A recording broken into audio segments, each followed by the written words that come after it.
नमस्कार, आप देख रहे हैं नेशन सिटी लाइव। मैं हूं सुधेंदु रमन। देखिए, जातीय आधारित गणना के बारे में जो रिपोर्ट जब आई 2 अक्टूबर को, जो ये रिपोर्ट आई, उसके बाद जिस तरह से तमाम दल जो है अपनी प्रतिक्रिया दे रहे हैं, उसी क्रम में आज जदयू के राष्ट्रीय अध्यक्ष ललन सिंह ने साफ तौर पर अपने ही दल के जो महागठबंधन के लोग हैं उनको बधाई दी है और साथ ही साथ कहा है कि जिस तरह से केंद्र सरकार और भाजपा के लोगों ने इसको अवरोध करने की कोशिश की, इसको रोकने की कोशिश की, लेकिन बिहार के जो मुख्यमंत्री हैं उनका जो कहना है कि सबका साथ, सबके साथ न्याय और विकास, जिस तरह से न्याय के साथ विकास की बात करते हैं उन्होंने कर दिखाया। पहले सुनिए कि क्या कह रहे हैं जदयू के राष्ट्रीय अध्यक्ष ललन सिंह।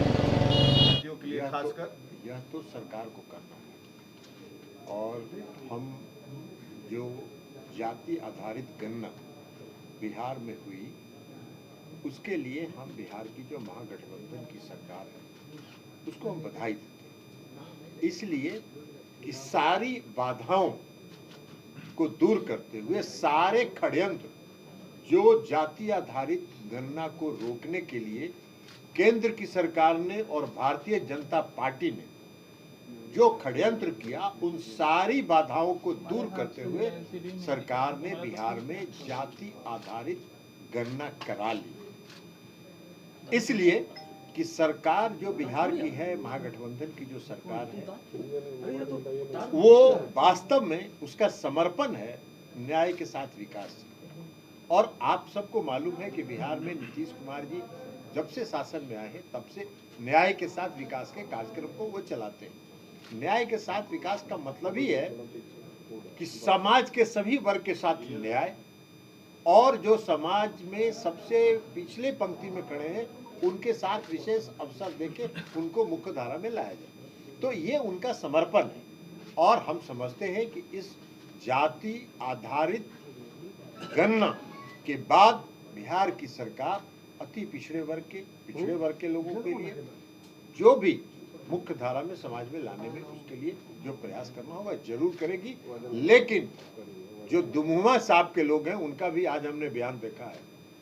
माननीय श्री सुशील कुमार मोदी जी जो छपास रोग से ग्रस्त रहते हैं, उनका भी बयान हमने देखा है। वो कह रहे थे कि तो हम ही लोग थे सरकार में तब ना हुआ। अरे पूरा बिहार जान रहा है कि प्रधानमंत्री से प्रतिनिधि मंडल मिलने में 1 महीने का विलंब हुआ क्योंकि आप उसमें शामिल ही नहीं होना चाहते थे। और जब बिहार के मुख्यमंत्री ने तय कर दिया कि अब कोई आए चाहे नहीं आए हम तो करेंगे, तब आप मजबूरी में आए। लेकिन उसको रोकने के लिए जो हाई कोर्ट में और सुप्रीम कोर्ट में आपने षड्यंत्र किया, आत्मचिंतन करिए, जरा अपने गिरेबान में झांक के देखिए।